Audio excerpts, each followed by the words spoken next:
Good morning, friends. Well, it's Monday, and I wanted to talk to you guys a little bit about a fitness checkup. This is something that we can kind of self-check just to see, are we maintaining, are we gaining, or ultimately is our performance going down? Now, I'm 52 years old, so I want to make sure that when I'm 60, I can pick up my grandkids, for example. I want to make sure that I can perform and do the things that I need to do for my family and, of course, for myself, not only at work but at home. So what we want to do is continually check. Let's assess. So I'll be the first one to tell you guys that we don't assess very often. We realize at some point, holy crap, I'm suddenly not as strong as I was, or I'm not as flexible as I used to be. These are things that I want you to think about, and that will stimulate your motivation to train. Now, if you want to come train with us at Conway Toe to Toe, we'd love to have you. We teach kickboxing and jiu-jitsu. Among other things, we're also doing a lot of fitness, as well as we have a firearms training program and so forth for self-defense, because we are a self-defense training company. But in this case, let's talk a little bit about your body. All right. So as we step back a little bit, the first thing I want you guys to do is just see, can you reach down with the back straight and touch toes? Something pretty simple. Now, if you can just touch toes, you're better than about 90% of Americans who can't even see their toes, and that's not an attack, it's just a reality.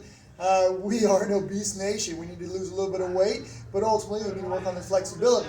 So here's the thing that I want you guys to try to do. If you can't touch your toes, bend your knees, reach down, grab the toes, and then slowly lift up and try to straighten those knees. You don't have to lock them all the way out, but you work this gently until they will lock out. Now, once you lock them out, see if you can hold it, and then relax. So this is an easy way for you to use the strength of the legs to ultimately stretch those hamstrings. Pretty important. Lack of hamstring flexibility is going to mean we can't kick, but ultimately it's going to also mean that we have trouble getting our foot into the truck, or reaching down. Can we put on our sock without sitting down? Something of that nature. Is that even possible? Okay, so let's look at some other flexibility things. So again, you don't have to be able to do a full side split, but can you get your feet apart and then ultimately bend one knee? Do you have the flexibility to get about 90 degrees on this leg in a straight line from this knee down to that leg? Can you do it? Believe it or not, a lot of folks can't do this. They can only do this, or better yet, they can only do this. Their leg's not strong enough. They feel like they're going to fall. So we stretch this out and just try to get to where this is about 90 degrees here, and this is pretty much a straight line to that back leg.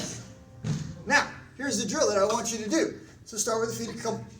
Your feet should be comfortable distance apart, and go to the right, and then go to the left.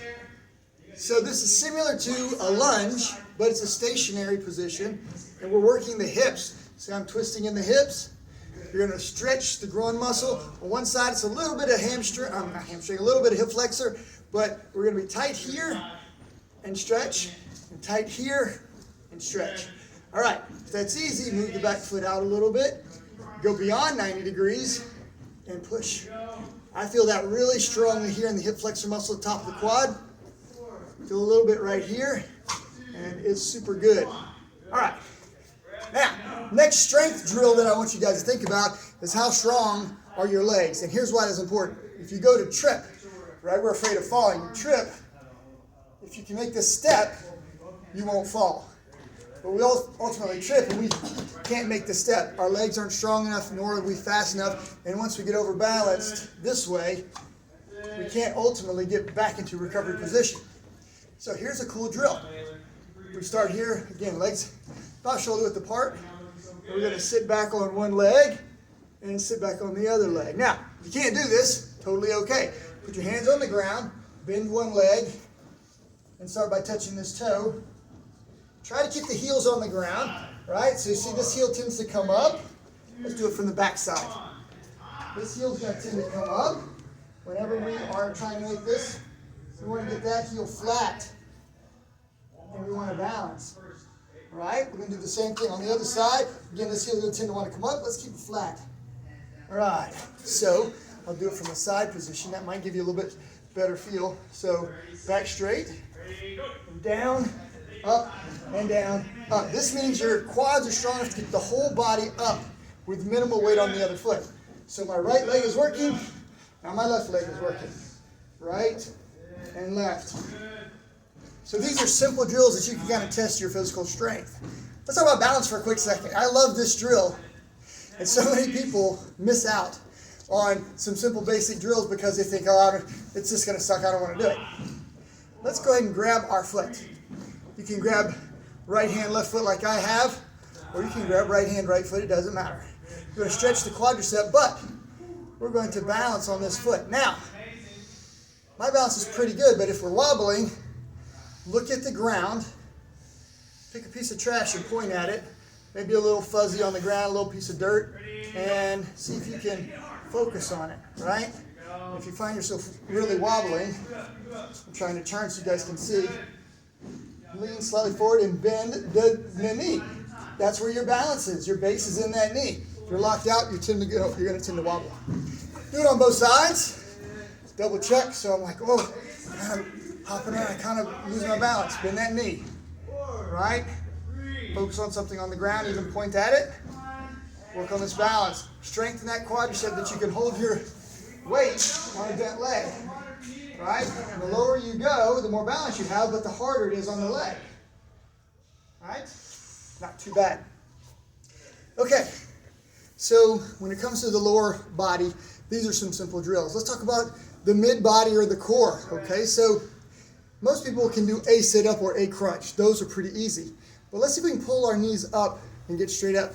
One of my favorite exercises is called up and out, and I will demonstrate. So I'm just going to show you my upper body here. We want to get the knees all the way up. You see how the hips start rotating up. And let's move out a little bit so we can get a better shot. The hips rotate up, and the butt comes off the ground. Most people can't do that. This is as far as they can go because their butt doesn't come off the ground. So I want you to rotate the hips up this way. Pull them all the way up. Now, if you can't do it without your hands, put your hands down and see if you can push and kind of get to here.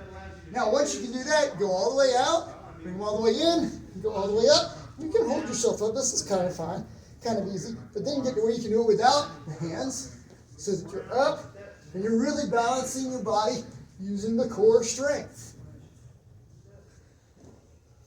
This way.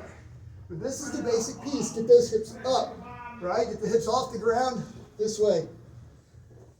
Not an easy drill, but it is a good drill. Let's change angle and see if this is a little bit better for you. All right. So we're going to go all the way out. Bring it all the way in and all the way up and all the way out, in, up, and down, and so forth. All right. Again, no problem if you need your hands to balance you. You got to start somewhere. All right. Let's talk about the upper body.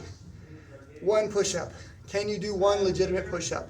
So many people struggle with this. But if you can do one, then you can start getting up, and then you can do some negatives, and you can do two. Then you can do three. I typically do about 50 push-ups straight without stopping. I can do up to 100 on a good day, but 50 is a good training number. So you look for some goal, whatever works for you. Now, I want you guys to start with hands about a comfortable distance apart. Your shoulders are a good way to measure. They shouldn't be so wide or too close. Get comfortable, because we're just trying to do one. Lock the elbows. Look up. Go down and come back up as a unit. We shouldn't be doing a whole bunch of this kind of wobbly stuff because we don't have good balance. We don't have equal strength. All the way down,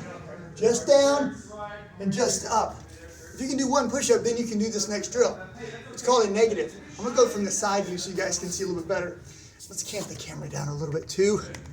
All right. So watch. The negative looks like this. I can do one, right? So I go down, and then I go, oh, I can barely do one. No problem. Now what you do is you go down as slow as you can until you collapse.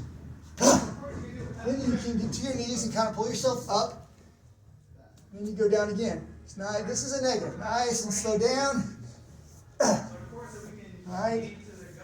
Get back up. Set everything right. Lock the elbows and down. Until you can do really good push-ups.